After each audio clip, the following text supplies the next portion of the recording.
ಮುಖ್ಯಮಂತ್ರಿ ಡಿಕೆ ಶಿವಕುಮಾರ್ ಅವರು ನೂತನವಾಗಿ ಅಧಿಕಾರ ಸ್ವೀಕಾರ ಮಾಡಿದ ಬಳಿಕ ಟಾಸ್ಕ್ ಮೇಲೆ ಟಾಸ್ಕ್ ಅಂದ್ರೆ ಸವಾಲುಗಳ ಮೇಲೆ ಸವಾಲು. ಪ್ರಮುಖವಾಗಿ ಈಗ ಸಂಪುಟ ವಿಸ್ತರಣೆಗೆ ಸಂಬಂಧಪಟ್ಟಂತೆ ಕಸರತ್ತಾಗ್ತಾ ಇದೆ. ಅದಾದ ಬಳಿಕ ಮುಂಬರುವ ಚುನಾವಣೆಗಳಿಗೆ ಸಂಬಂಧಪಟ್ಟಂತೆ ಅತಿ ದೊಡ್ಡ ಟಾಸ್ಕ್ ಇದೆ. ಇದರ ಮಧ್ಯದಲ್ಲಿ 3 ವಿಧಾನಸಭಾ ಕ್ಷೇತ್ರಗಳಿಗೆ ಬೈ ಎಲೆಕ್ಷನ್ ಅನ್ನ ಫೇಸ್ ಮಾಡಬೇಕು.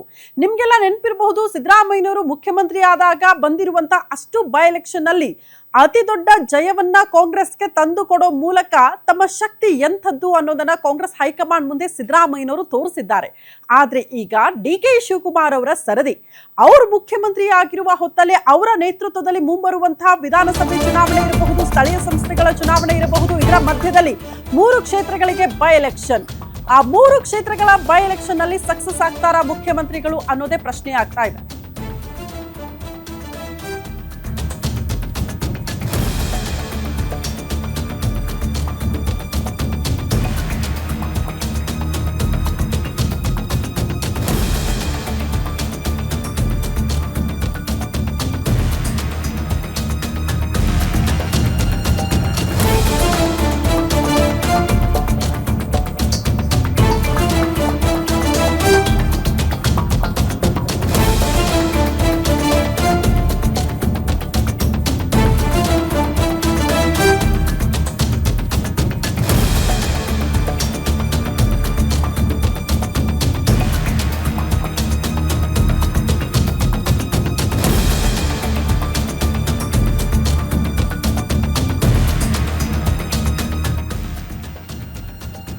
ಮುಖ್ಯಮಂತ್ರಿ ಡಿಕೆ ಶಿವಕುಮಾರ್ ಅವರಿಗೆ ಸವಾಲುಗಳ ಮೇಲೆ ಸವಾಲು. ನೂತನವಾಗಿ ಅಧಿಕಾರ ಸ್ವೀಕಾರ ಮಾಡಿದ ಬಳಿಕ ಒಂದ್ ಕಡೆ ಸಂಪುಟ ಫುಲ್ ಮಾಡೋದು ಕೂಡ ಅತಿ ದೊಡ್ಡ ಟಾಸ್ಕ್ ಆಗಿದೆ. ಸಿದ್ದರಾಮಯ್ಯ ಸಿಎಂ ಆಗಿದ್ದಾಗ ಎಲ್ಲ ಬೈ ಎಲೆಕ್ಷನ್ಗಳು ಸಕ್ಸಸ್ ಆಗಿದ್ದಾರೆ. ಈಗ ಡಿಕೆ ಶಿವಕುಮಾರ್ ಸಿಎಂ ಆಗ್ತಾ ಇದ್ದಂತೆ ಮತ್ತೆ by election task. Hiriyur, Dharwad ಗ್ರಾಮಾಂತರ. ಹಿರಿಯೂರಲ್ಲಿ ಡಾಕ್ಟರ್ ಸುಧಾಕರ್ ಅವರು ಅನಾರೋಗ್ಯದ ಸಮಸ್ಯೆಯಿಂದ ವಿಧಿವಶರಾಗಿರುವ ಹಿನ್ನೆಲೆ ಅಲ್ಲೂ ಕೂಡ ತೆರವಾಗಿದೆ ಕ್ಷೇತ್ರ. ಇನ್ನು ಧಾರವಾಡ ಗ್ರಾಮಾಂತರದಲ್ಲಿ ವಿನಯ್ ಕುಲಕರ್ಣಿ ಅವರು ಅಪರಾಧಿ ಅನ್ನುವಂತಹ ತೀರ್ಪು ಬಂದಿರೋದ್ರಿಂದ ಅವರ ಶಾಸಕ ಸ್ಥಾನ ರದ್ದಾಗಿದೆ. ಹಾಗಾಗಿ 2 ಕ್ಷೇತ್ರಗಳಿಗೂ ಕೂಡ ಈಗ ಬೈ ಎಲೆಕ್ಷನ್ ನಡೆಸಬೇಕು. ಆ 2 ಕ್ಷೇತ್ರಗಳಲ್ಲೂ ಕೂಡ ಗೆಲ್ಲಲೇಬೇಕಾದಂತಹ ಅನಿವಾರ್ಯತೆ ಮುಖ್ಯಮಂತ್ರಿಗಳಿಗೆ. ಮಾಜಿ ಶಾಸಕಿ ಪೂರ್ಣಿಮಾ ಶ್ರೀನಿವಾಸ್ ಸಹ ಪ್ರಬಲ ಆಕಾಂಕ್ಷಿಯಂತೆ ಹಿರಿಯೂರಲ್ಲಿ. ಇಲ್ಲಾಂದ್ರೆ ಡಾಕ್ಟರ್ ಸುಧಾಕರ್ ಅವರ ಪುತ್ರನಿಗೆ ಟಿಕೆಟ್ ಫೈನಲ್ ಆಗಬಹುದು. ಒಳಗಡೆ ಪೂರ್ಣಿಮಾ ಅವರು ಎಲೆಕ್ಷನ್ಗೆ ಸಂಬಂಧಪಟ್ಟಂತೆ ಸಿದ್ಧತೆ ಪ್ರಾರಂಭ ಮಾಡಿಕೊಂಡಿದ್ದಾರಂತೆ.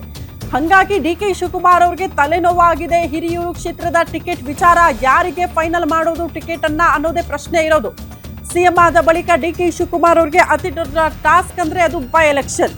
ಹಿರಿಯೂರು ಮತ್ತು ಧಾರವಾಡ ಗ್ರಾಮಾಂತರ ಗೆಲ್ಲಲೇಬೇಕಾದಂತಹ ಅನಿವಾರ್ಯತೆ. ಕಾರಣ 2 ಕ್ಷೇತ್ರಗಳಲ್ಲೂ ಕೂಡ ಕಾಂಗ್ರೆಸ್ ಶಾಸಕರೇ ಇದ್ದಿದ್ದು.